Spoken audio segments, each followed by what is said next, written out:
Selamat siang, pemirsa Gantari TV. Di rubrik Apa Cerita kembali kami hadir dengan tokoh yang sangat viral hari-hari ini. Nanti beliau akan memperkenalkan diri seperti apa beliau ini, dan saya melihat beliau ini adalah tokoh yang bisa menjembatani banyak agama. Beliau tanpa bayaran, ya, sangat sangat energik dan memperjuangkan kebebasan beragama. Ini saya akan memperkenalkan tamu kita yang istimewa ini. Silakan. Halo, selamat siang pemirsa TV Gantari. Perkenalkan, saya Ustadz Martono, SPD SH. Saat ini saya berkecimpung di dalam permasalahan sosial, terutama yang berhubungan dengan kebinekaan. Kebetulan saya juga dipercaya oleh teman-teman menjadi Ketua Umum Forum Kebinekaan Indonesia Bersatu, di mana forum tersebut kami terdiri dari berbagai tokoh agama, berbagai tokoh suku, berbagai tokoh golongan, kelompok, dan profesi untuk terus merawat perbedaan di antara kita. Walaupun kita berbeda-beda, tetapi kita tetap satu Indonesia. Wah, luar biasa. Itu kita. Selamat siang, Pak. Siang. Pak Martono. Siang, Pak, kembali. Biasanya saya memanggil beliau ini dengan Ustadz.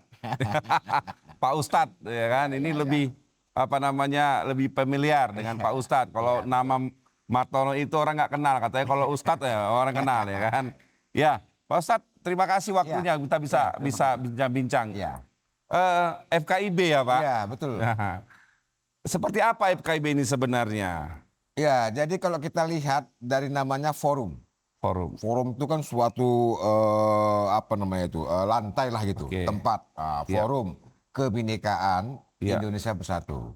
Jadi walaupun kita berbeda-beda suku, agama, kelompok, ras, tetapi kita tetap satu Indonesia. Bhinneka Tunggal Ika. Oh iya. Nah, kira-kira apa yang sudah diperbuat oleh FKIB?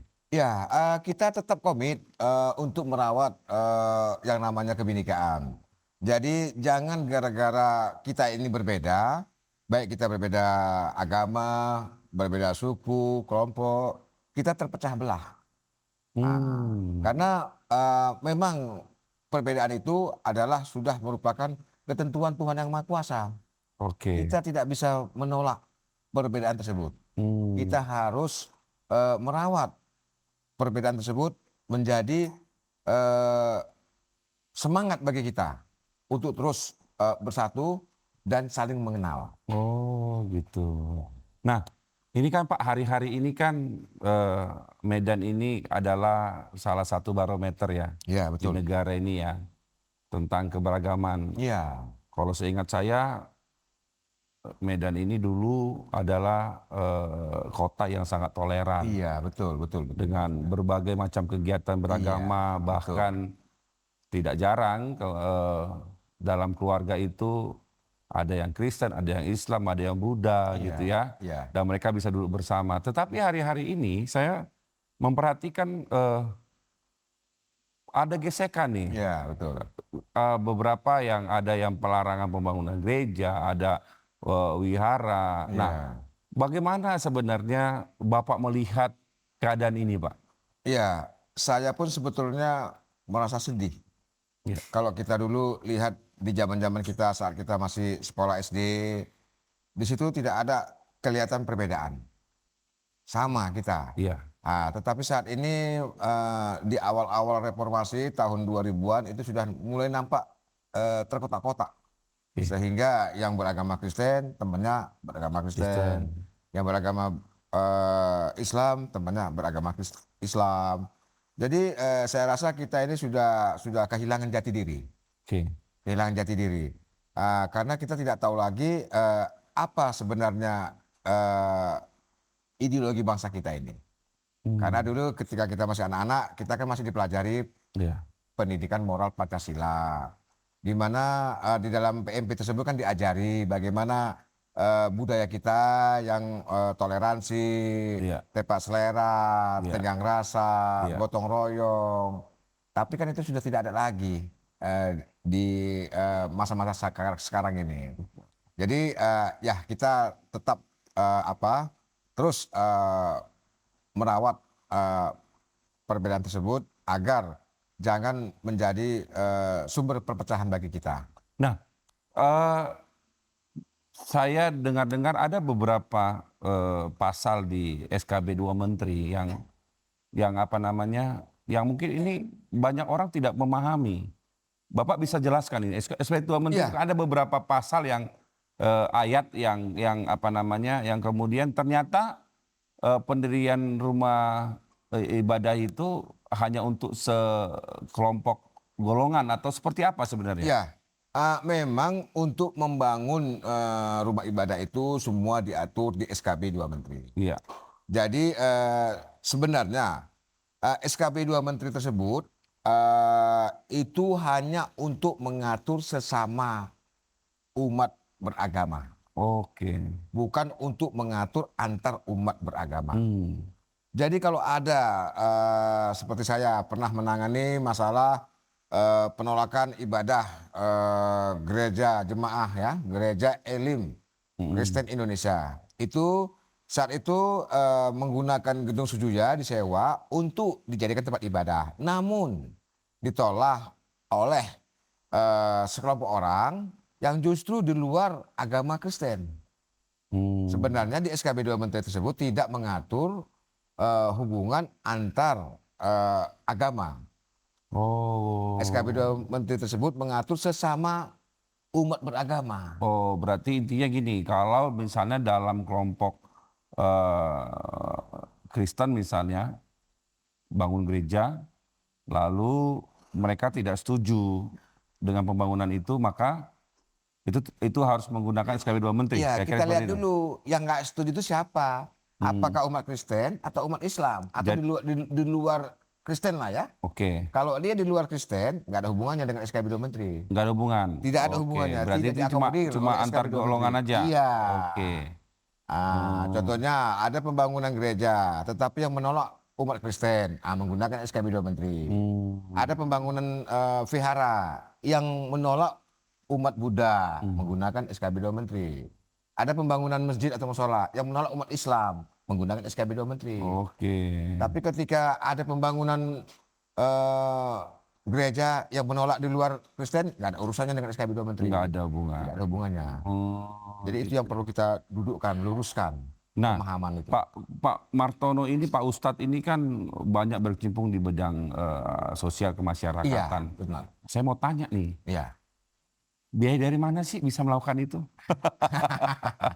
Jadi sebetulnya biaya itu kalau saya katakan lebih ekstrim ya, Ya. itu langsung dari Tuhan. Wow, gitu. Karena banyak saya mendapatkan bantuan-bantuan itu tidak berupa berbentuk rupiah, tetapi motivasi.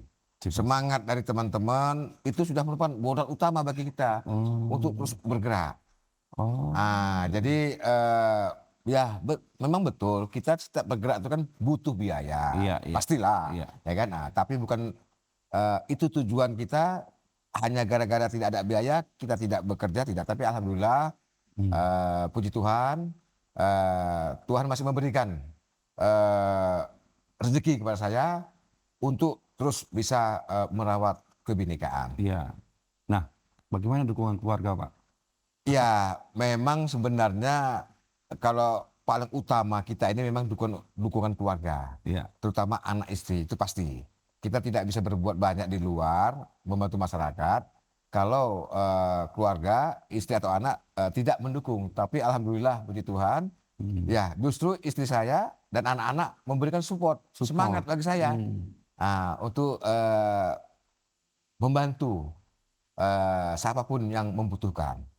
Tapi di rumah cukup ya kira-kira ya biayanya? Alhamdulillah cukup. Dicukupkan ya? Ya, karena saya juga kan punya profesi lain di luar saya sebagai seorang Penggiat sosial, aktivis iya. sosial. Saya juga seorang pengacara. Jadi mungkin dari jasa saya sebagai seorang lawyer itu ya alhamdulillah cukup untuk memenuhi kebutuhan Kebutuhan. hidup saya sekeluarga beserta dengan pergerakan saya di lapangan tentu kan membutuhkan biaya personal yang tercukupi. Nah, saya mau tanya nih Pak. Pandangan Bapak tentang politik yang ini kan lebih hari-hari ini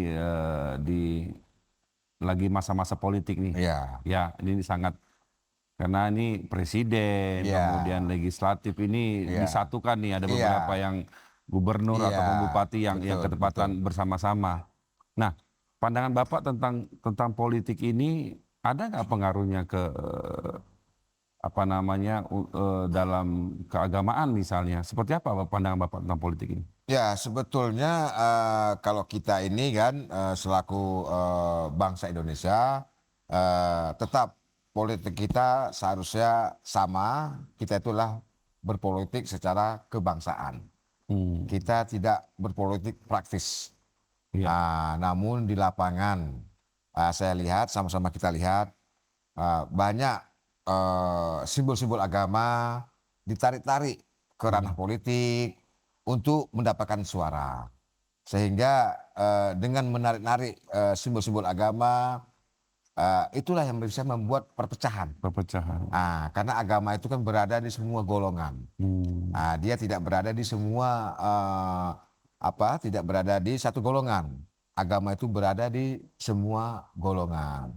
Jadi saya rasa kurang etis kalau agama yang begitu suci, mulia, ditarik-tarik ke politik praktis.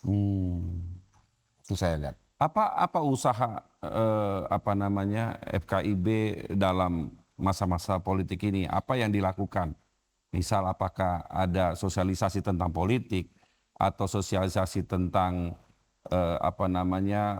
kebangsaan, bahwa tujuan kita adalah bagaimana Indonesia ini lebih baik, bukan saling gontokan. Nah, apa yang dilakukan FKIB untuk menetralisir keadaan-keadaan yang terburuk nantinya? Ya, memang dari awal berdirinya FKIB tetap komit untuk merawat perbedaan.